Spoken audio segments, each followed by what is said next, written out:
Hello everyone from 5202. My name is Holly, and Mari and I are presenting Patients and Caregivers as a Teaching Strategy in Health Professions Education. So 100 years ago, William Osler, he was the founder of medical education, said it is a safe rule to have no teaching without a patient for text, and the best teaching is that taught by the patient himself. This presentation is divided into three main sections, each having a learning outcome associated with it. So first I'll give a brief history of patient and caregiver involvement in health professions education, and also how and what patients have taught healthcare providers, and the barriers and benefits of involving patients in health professions education. So patients were first used as a teaching resource. So when William Osler suggested that patients be part of medical education, he more meant as a tool to teach things like clinical examinations. It wasn't until the 1960s that there was this idea that patients should have other roles in health professions education. And it's really taken stead over the last 30 years with this focus on patient-centered care and the fact that if we are to deliver patient-centered care, healthcare providers need to have feedback and involve patients in their education so that they know how to deliver this care. So this requires partnerships between patients and healthcare professionals, and these partnerships should start in the education of healthcare professionals. So when we go over some of the roles, you'll see that patients have been actively involved in health professions education, but there's still a ways to go before we can really say it's truly active.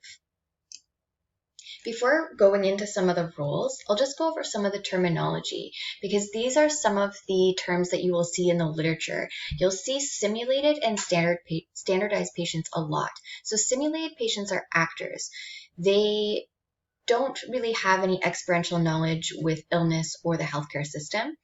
Standardized patients do. They are real patients, but they've been trained to act out a scenario and to teach in a certain way. Now, educators really like simulated and standardized patients because this allows them to teach based on a certain criteria because they know that the students will be meeting certain assessment goals because simulated and standardized patients will be teaching in a predictable and standardized way. Now, real patients, however, they teach in unstructured ways. We don't always know what the outcomes of the learning will be. However, what William and Dell would say is, yes, simulated and standardized patients have a purpose, but they should always be accompanied eventually by a real patient encounter because real patients will just bring that experiential learning of the healthcare professional just to that next level and really solidify their skills and their abilities. So patients have mostly been involved in health professions education as teachers and assessors, mostly of intrinsic skills like communication skills, empathy, professional skills. They have also been storytellers of their experiences with illness and the healthcare system. They might be invited in a classroom setting, for example, to share these experiences. They might have one-off contributions to making sure, for example, a case study is as authentic as possible. But again, these are faculty-led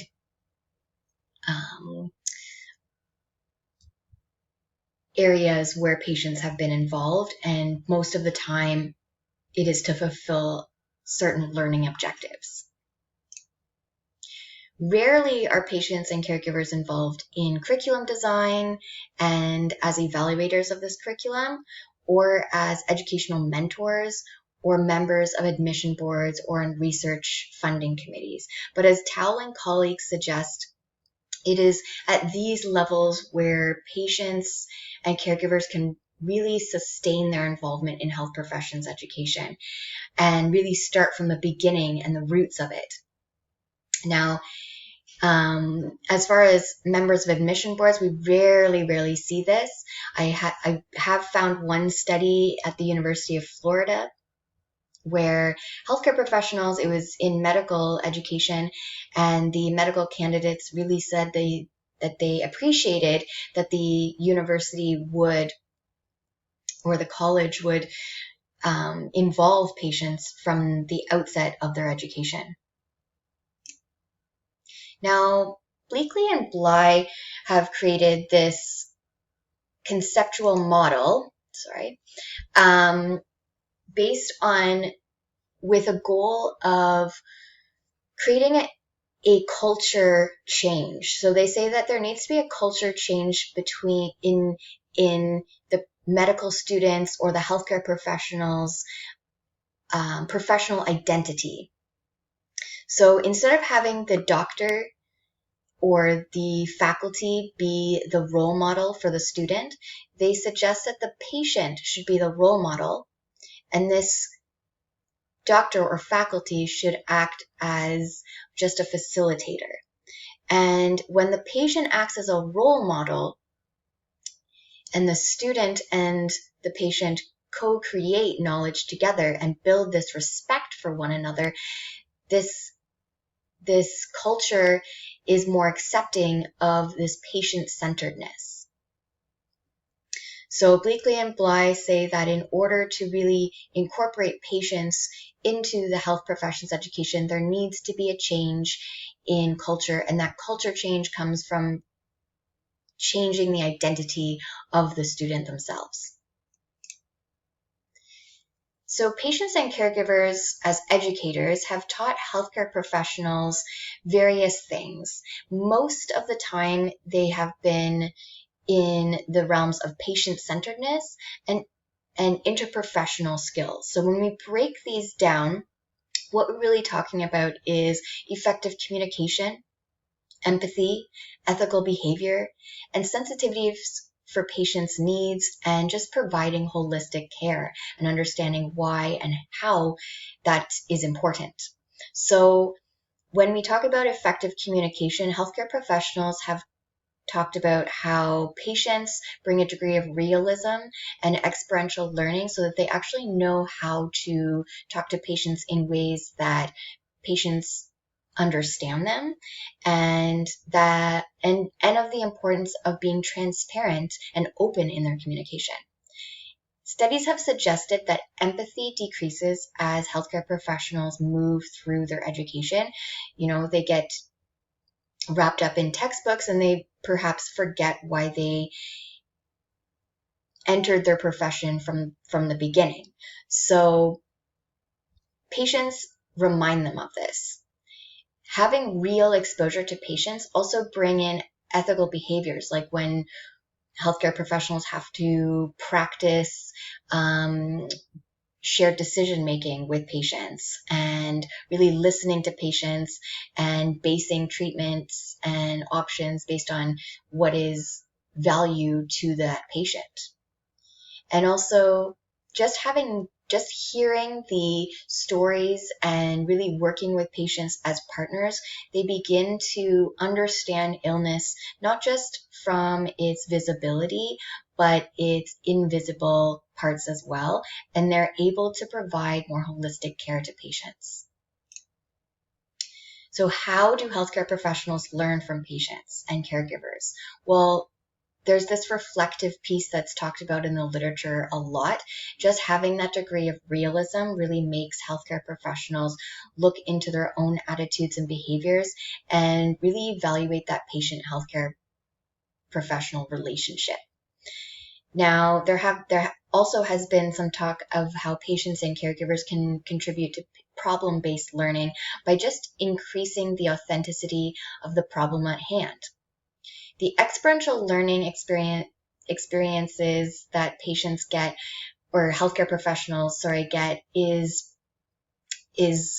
invaluable. Like from involving patients and caregivers, this is a realm that healthcare professionals are not going to get that experiential learning from anything else.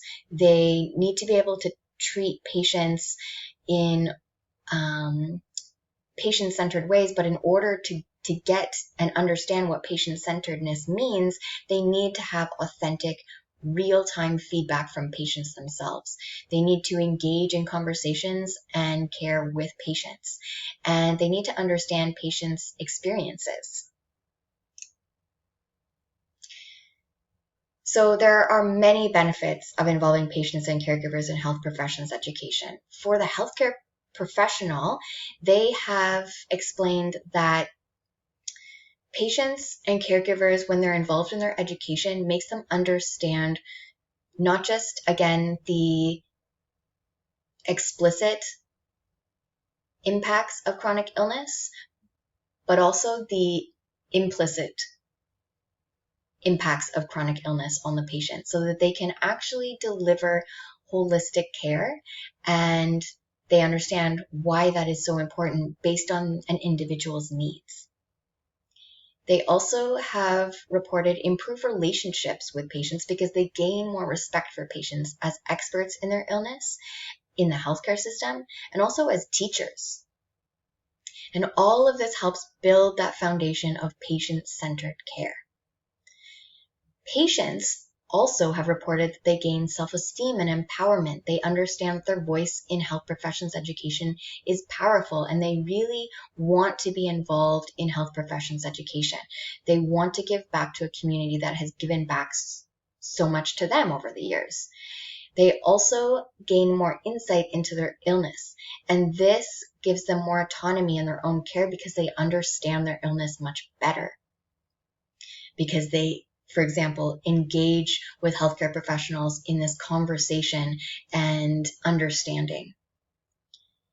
They also improve their therapeutic relationship with their healthcare professional and healthcare professionals in general, because they learn the context of where healthcare professionals come from. They understand how a healthcare professional develops their professional identity and the environment in which they work in, so that they can really understand the context of the healthcare professional and have more understanding from where they're coming from, which just strengthens the partnership and the relationship. The potential barriers are having this open-mindedness of educational leaders to move away from traditional structured learning, to really let the patient lead educational opportunities for healthcare professionals, so that, again, healthcare professionals, can have this rich experiential learning opportunity. They also have to find patients who are willing and able to give feedback to learners and have the energy to do this. We have to address power imbalances. Sometimes there are paternalistic attitudes of healthcare professionals where they believe that patients should not be involved in their education, and this needs to really be broken by, again, addressing some of the implicit power differentials. Patients want support and training to be educators, so this needs to be addressed because this will increase their confidence and reduce their anxieties to talking about healthcare professionals and really being engaged in health professions education. And how to compensate patients is a big one. To remove patients' involvement away from this tokenistic activity that is just incorporated as one-off events in a health professions education, it's important so that patients and healthcare professionals see patients as more professionals and not just a guest in health professions education. Also, ethical concerns, so just being open with how patients' information is going to be used. So, in conclusion, patients and caregivers want to be involved in health professions education. They can act as a valuable teaching strategy, especially in the realms of reflective learning and experiential learning. But to use them to their full potential, they need to be sustained. And that's why I talk about active patient involvement in this presentation. Also, more research is needed in long-term outcomes of involving patients in the education of healthcare professionals. Thank you for listening.